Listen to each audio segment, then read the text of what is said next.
Amb la força de sempre, Catalunya Cristiana i Ràdio Estel van celebrar la 4ª edició de la nit, un sopar que té l'objectiu de recaptar recursos econòmics per la seva tasca evangelitzadora i per visibilitzar el suport que reben per part de persones, entitats i institucions de la societat.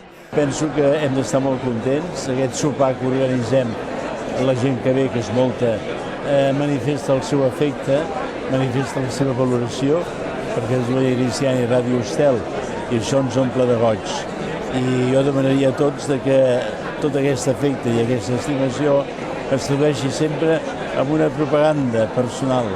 Aquesta edició va engegar el cinema Comèdia, on tots els assistents van poder gaudir de la projecció gratuïta del documental Camino a la Escuela, del director francès Pasquale Plisson. Estem realment emocionats per la pel·lícula que hem vist de Camí a l'escola, per les dificultats dels infants de tot el món, però no solament les dificultats, la capacitat de superar les dificultats.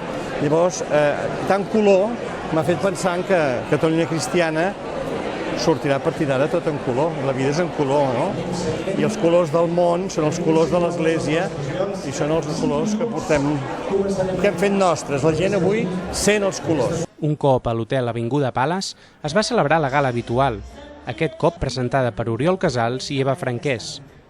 Es van viure moments especials i d'emoció, com el de l'aparició de la cantant Mònica Green, que va deleitar a tots els comensals amb la seva poderosa veu.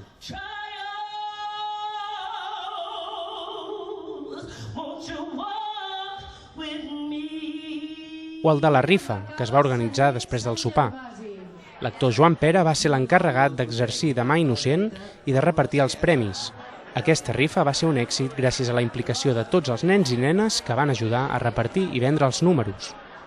Van ser uns moments d'alegria i fraternitat que van servir per recordar la importància d'aquests dos mitjans religiosos a Catalunya. Són molt importants perquè compleixen una de les missions que té l'Església, i no perquè ho digui jo o ho hagi trobat un savi, sinó perquè ho va dir el Concili Vaticà II.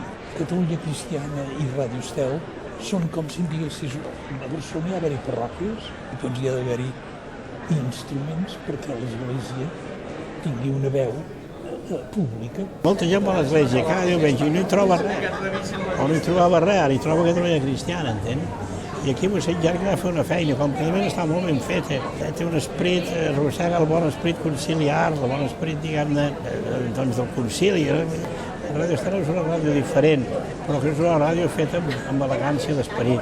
Tant la Catalunya Cristiana com Ràdio Estel, jo crec que són dos mitjans que donen molta serenitat, donen molta pau, la gent ho llegeix amb molta tranquil·litat, i també hi ha coses que els mitjans altres no porten. La Direcció General ha fet un esforç també perquè la premsa es faci ressò de la temàtica religiosa, no?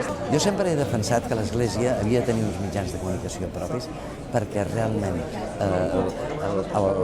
el mandat que tenim és de divulgar un evangeli. I llavors necessitem uns mitjans. El que després la gent en faci més o menys cas no és el nostre problema, però el nostre sí que és el de dir som aquí i és això el que us volem dir.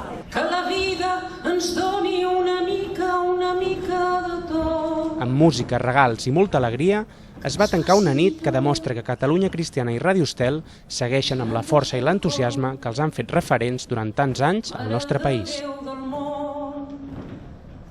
Mare de Déu del món, que el cel sigui blau i ens doni consol.